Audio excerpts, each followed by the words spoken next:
Hey folks, welcome back to another Dice Tower preview. I'm Mark, and today we're taking a look at TACTIKI. TACTIKI is brought to you by Armored Panda. It's for 2 players, ages 12 and up, and games are in the range of 30 minutes. In a hidden corner of the Pacific Ocean lies a small Polynesian island where there's a tribe that time has forgot. Over the eons, this tribe is divided into 2 factions. One, very peaceful. They worship the sun god, Tak. The other, not so peaceful. They worship the rain god, Tiki, and they have decided that war is the only way to bring everyone to their side and to their beliefs. Now the gods are very angry about this, and they appear and finally decide to have it out and see who will be victorious. So the goal of TACTIKI is to move your pieces across to the opposite side of the board and either build a Tak or a Tiki statue that is 5 pieces tall. Now here's what a typical setup is going to look like. You're going to take your 10 pieces and you're going to stack them on your side of the board. Now, on the back of your pieces there is a power level. This level will dictate how well you do in battles and so forth. We'll take a look at that in a minute, but there's levels of 1 through 5, and you want to keep those secret from your opponent as you set up your pieces on your side of the board. And it's important to note, as you set up your side of the board, those power levels, you can set them wherever you want, keeping them secret from your opponent. But each game, you can try some different tactics and what numbers and what power levels start at the top and at the bottom of each of your stacks. Now, gameplay is very straightforward, however, deceptively simple.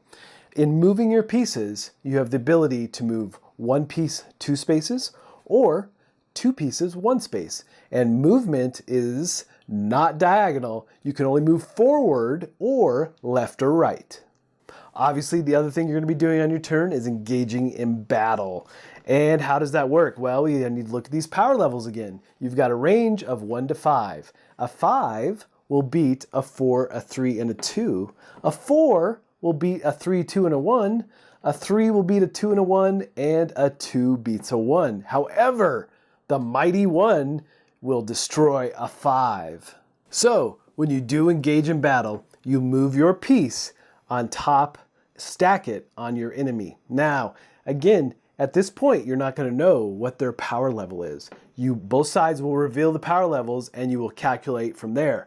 So, if you could potentially take out a couple different pieces on a stack, if you place a 5 and you place it on top of a 3 and a 2, you're going to win that stack. You're going to wipe out both those pieces.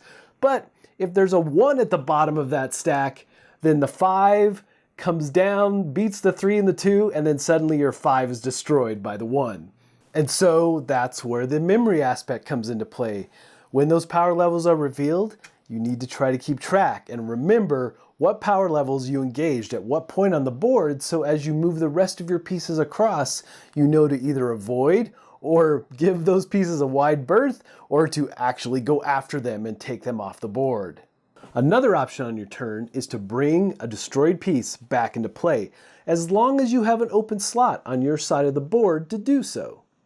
And so, as you move your pieces across the board in your effort to reach the other side, once you're there, then that piece becomes locked. Your opponent can no longer affect it, and you can no longer move it. However, your goal here still is to move other pieces on top of it, stacking it, getting it to that level 5 statue.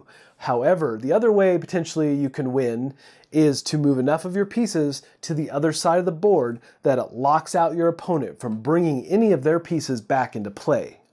So once your statue reaches that level, 5 layers, 5 pieces tall, and is on the other side of the board, you win the battle, or you win the day. Alright folks, just a reminder once again, this has been a Dice Tower paid preview, and everything you've seen here has been in prototype form. So keep a close eye on the campaign for any changes that still may occur. Now with that said, obviously these big chunky pieces are just beautiful. I'm really looking forward to seeing what the production version looks like.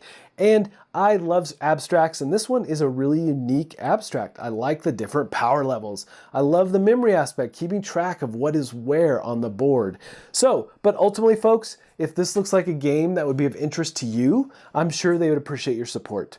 So I think that's it from me, and until next time, We'll see you at the table. Thanks so much for watching the Dice Tower videos. Find more great videos and reviews as well as our top-rated audio podcast at Dicetower.com. You can also find other great shows at Dicetowernetwork.com. I'm Eric Summerer, and you've been watching The Dice Tower.